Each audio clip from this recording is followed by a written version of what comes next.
This is the Nokia G60, and this phone has made me really think, how much power does 99% of people in the world actually need in a smartphone? I'm just a regular dude who uses his phone for social media, for work, meaning Slack and email and maybe some phone calls, and for content consumption. If I splurge over $1,000 on any of these top-of-the-line flagships, I would not be able to maximize its benefits. If you've seen some of my older videos, you would know that I have a bit of nostalgia for the Nokia of old. I've had a pretty successful series on the Nokia 2720 Flip, and to be honest, it's a bit sad to see them lose their way. What is Nokia's niche anyway in this modern smartphone world? Is it nostalgia bait feature phones that honestly aren't that great? Is it budget to mid-range smartphones that don't really do so well on a price to performance ratio? But then I noticed with their newest releases, they've really been focusing on sustainability, and that's a cost that I can get behind. So the G60 is smack in the middle of Nokia's line at the moment. They have their mid to high end phone, the Nokia X30 at the top end, and then they have the G60 as their second most expensive phone, and then they have the C series in the budget range. But for me, rather than get a more established brand like Samsung or Apple, I wanted to root for the underdogs a bit here. And so, let's go for a Nokia. This is a month with a Nokia G60.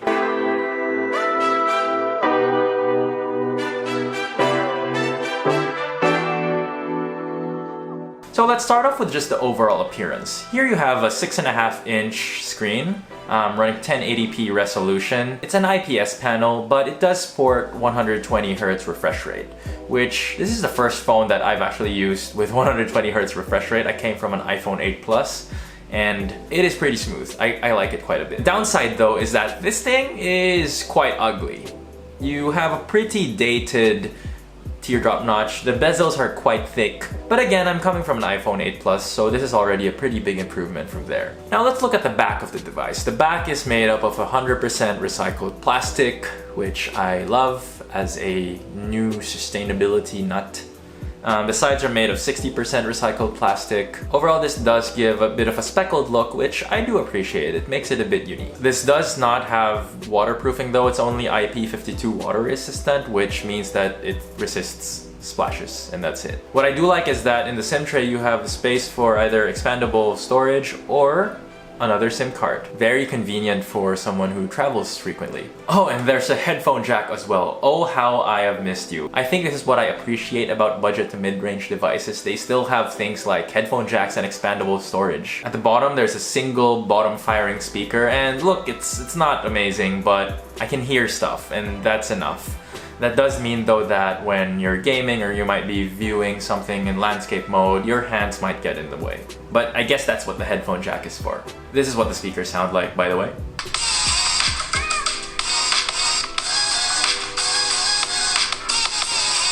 Now for battery, we have a 4500 milliamp hour battery. It lasts me the whole day. I typically finish work with around 40% battery, which is awesome for me, and that's just enough. I know there's phones there with larger batteries that can last 2 to 3 days, but for my use, it's okay. There is fast charging, although only at 20 watts. It's not the fastest, it's pretty much table stakes at this point, but does the job for me. No wireless charging though, which can be a deal breaker for some, but I've never been a wireless charging guy anyway. I love my cables for some reason. It hasn't bothered me at all. Now, let's talk about the camera. You have one of those real but not really real triple camera setups. You have a 50 megapixel main camera, you have a 5 megapixel ultra wide, and then you have these depth sensors, which I've never really understood, to be honest. I've always thought that they were more just ways to be able to cram in an extra lens and make your phone look more premium. It is a bit of a sad fall from grace from Nokia, considering they were such pioneers in the camera space. Remember the Lumia 1020 or the PureView 808? Those were absolutely revolutionary, and there was a time when you would be fine compromising with something like Windows Phone if you were a serious mobile photographer, because Lumia's cameras were just that good. But with this iteration of Nokia though, the cameras are, as with much of this phone, just fine. Here are some samples, by the way. So as you can see, the daylight shots are pretty decent, but as soon as the lighting goes down, you definitely see a drop in quality. The ultra-wide does make for some nice creative looking shots though. But hey, it's useful. It means that you can take pictures and people can recognize what you're taking pictures of, and you can use it for social media or for sharing with friends and family, and that's all I really need for photos. On the video side, it maxes out at 1080p. Again, that can be a deal breaker for some. It can record at 30 or 60 FPS. I mean, I'm not looking to record anything ultra cinematic. Similar to my camera usage, I just want something where I can take videos and send it to my friends and family. There's no optical image stabilization here. They do have digital stabilization, which you can toggle on. I'm gonna be showing here some samples of videos with and without stabilization.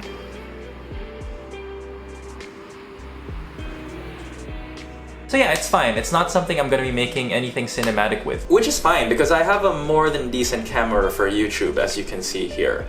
I don't really need something super fancy from a phone. Now let's talk about performance. This is running on a mid-range Snapdragon 695 processor. Runs Android 12 on an almost stock Android experience. That's something that I haven't experienced yet, is how fast or slow Nokia rolls out their Android updates, but given this is a stock Android experience almost, hopefully it's gonna be pretty fast. I have the 6GB RAM, 128GB storage version. There's a 4GB, 64GB version of this, which that one I might not recommend just because 64 gigs is pretty small nowadays for the common user. So far though, it's been perfectly fine. The daily productivity tasks that I always do are done quickly and without lag. I haven't experienced any slowdown just yet, and I'm able to do all the tasks that I need to do just fine. I gotta say, as someone who's been locked into the Apple ecosystem for the past few years, returning to Android is a bit of a breath of fresh air for me.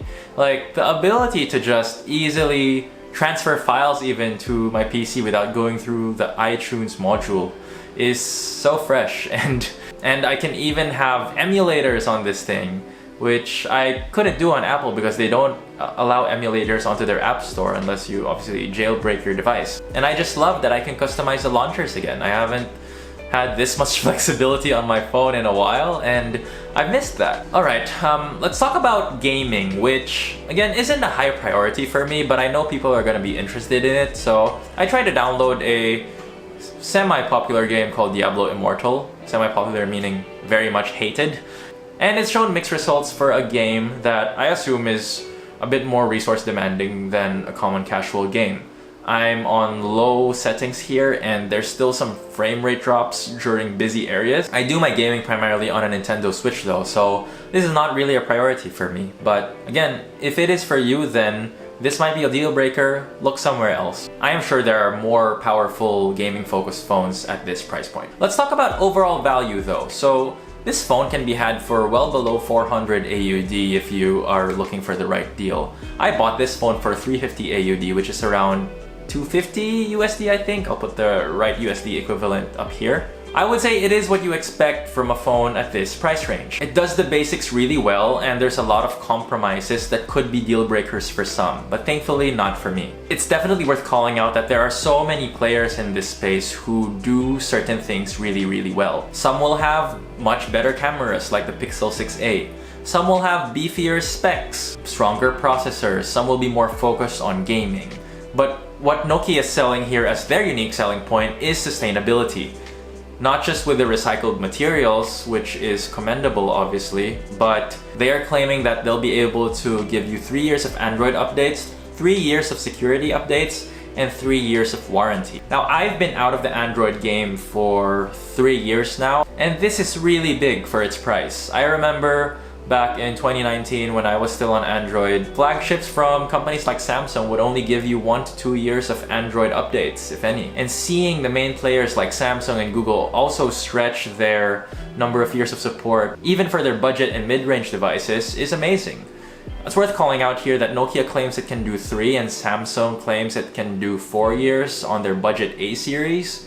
So if you're purely going for longevity, maybe try to look at the Samsungs as well as alternatives. How much of this is actually greenwashing though, and how much of this is actually legit? We won't really know until 3 years from now, so subscribe to my channel so that you can see how it goes. I am hoping that this can live up to its promise, and I am hoping that I never have to even think about changing phones over the next 3 years. Variety is always great, and it's good to see Nokia hopefully returning to form. So far though, it's been awesome. I've thoroughly enjoyed my experience with this phone, and I've also enjoyed just being a bit different and not buying a Google or a Samsung or an Apple phone just like everyone else. If you have similar needs as me and you're fine with the compromises I've talked about in this video, I'm sure you'll have a really good time with this phone as well. Now, if you're interested in seeing me review another Nokia phone, the 2720 Flip, click here.